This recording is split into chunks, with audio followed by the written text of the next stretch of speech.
Hey y'all, happy Tuesday. All right, so we're getting ready to go ahead and start making this herb butter. I've already rinsed my herbs off and they're still kind of wet. So the next thing I do is I go through and pull the leaves off of most of the stems because I don't want a lot of stems in the herb butter.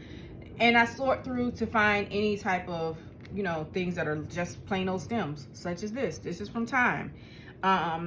Like I said, I prefer to have more leaves than stems in it, and I just strip them off, put them on the cutting board because they're going to be cut and chopped up really nicely and finely. And I try not to put a lot of brown leaves in there. Like, let me find an example. Like this. I try to sort through and find as many brown leaves as possible, and just pull those out because you just don't want them in your herb butter because it kind of makes it not too pretty. And thyme specifically, sometimes when you pull it, you will have roots attached. So you want to make sure, like this one has a root on it.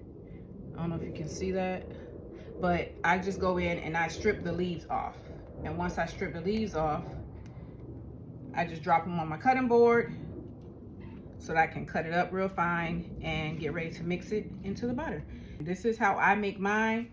Make sure that when you're doing rosemary though, you try to get as many leaves off because the stems of rosemary are very thick and kind of woody, and the texture of that, like, you really gonna be crunching if you have that in your butter. All right, so let me get through this and move to the next phase. And I'm just putting it all up here together because it's all gonna be mixed together in the bowl anyway. You do not have to chop things separately. As a matter of fact, you kind of want to cut everything up together. That way you get a good mix of everything. I know this is kind of tedious because, when you're picking it out yourself, sometimes when you buy the herbs already cut up in the store in those little containers, you still have to sort through those too. So, all right, let's get ready to sort this out and I'll see y'all in a minute. Okay, so now we have stripped all of the leaves and things off of the stems for the most part. How did this one get in here? For our herbs, I broke up the green onion into chunks because I'm gonna dice that up in it. I'm also gonna add like basically 4 cloves of garlic. This is like 2 little baby ones that can equal out to 4. So we're gonna slide our herbs over and then we're going to open our garlic up and add it up. Y'all remember, now I'm not a chef. I just like to cook and my family likes to eat. So, I mean, I like to eat too, but we're gonna get this garlic all opened up and add it to our herbs.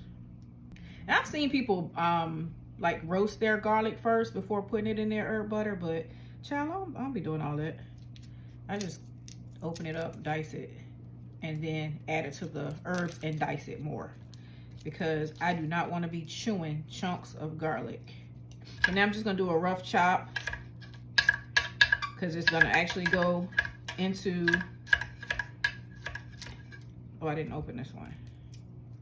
See, I told y'all I ain't no chef. I just like to cook and they like to eat.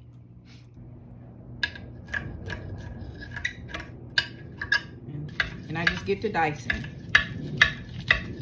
And I do this until it is very fine.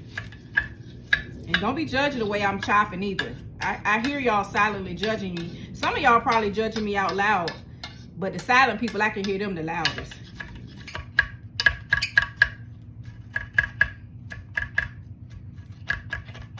All right, so in my mixer, I go with, depending on how much butter I want to make, I'll sometimes do 2 sticks of salted, 2 sticks of unsalted, but since I need a lot of butter right now, I'm using 4 sticks of each.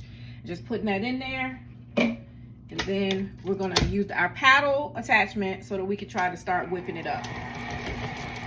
And I have it on slow. I like to keep my little spatula nearby so that I can break it up off the paddle brush, so that I can break it off of the paddle attachment if it starts to get stuck too much.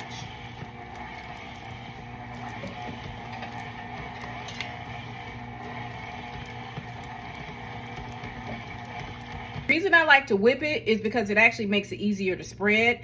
Now, there's 2 things that I can do with it. Sometimes leave it in a bowl. That way it's easier to scoop out and spread. Or you can put it on parchment paper, create a log and freeze it, and then that way you can cut slices. Depending on how much this yields, I'll show you both ways.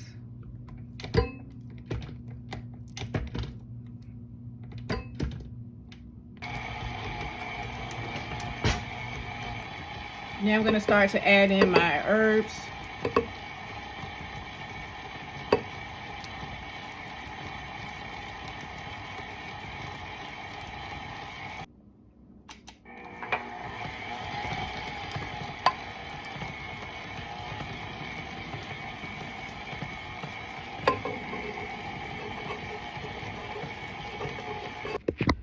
All right, so I don't know if y'all can see, but it's nice and mixed in there. This is probably a horrible angle, but as you can see, it's nice and mixed and blended. Now I'm gonna add some light seasoning, and then we're gonna be done. All right, so we got a little bit of onion powder in there. That's my little bit. Then we're gonna add, yes, garlic powder. Even though we have fresh garlic in there, we're gonna add a little bit of garlic powder, which reminds me I need to go to the chef store and get some more garlic powder. All right, you don't need a lot of garlic powder. You do need some black pepper though. A little black pepper, not to make it super spicy. And then you're gonna put in a little bit of pink salt or whatever salt you prefer. And you don't have to add a lot. Go back in for one more mix and then we can take it out.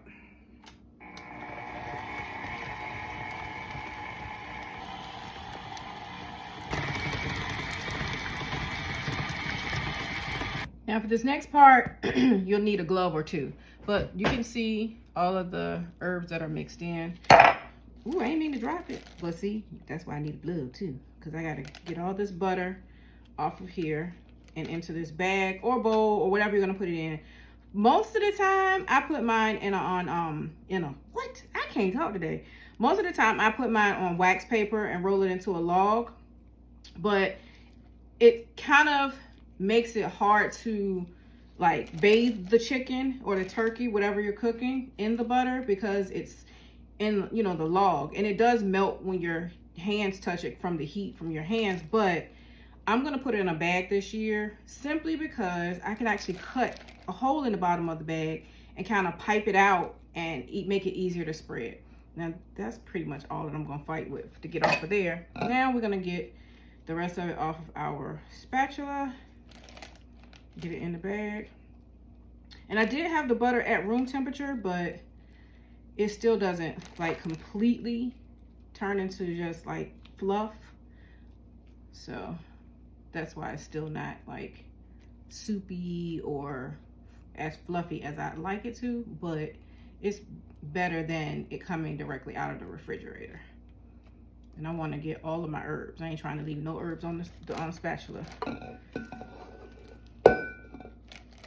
Look at all that. Oh, I wish I could smell it. It smells amazing. It's so super easy, and this is something that you can do all year round. You don't have to just wait for the holidays to make herb butter, because you know herb butter goes on anything that you want to put some butter on. You know, your toast. I should not have done that. Oh well. It can go on your toast. Of course, any protein that you're cooking. It's just amazing. It's wonderful, darling. Wonderful. And if you have a hand mixer, you can still use a hand mixer and make it as well. I just used my mixing bowl just because, number one, I used those 4 sticks of butter. I'm sorry. Sorry, that pan is all loud while I'm trying to talk. But I needed more room to mix it. And so you want to scrape out as much of your butter as possible.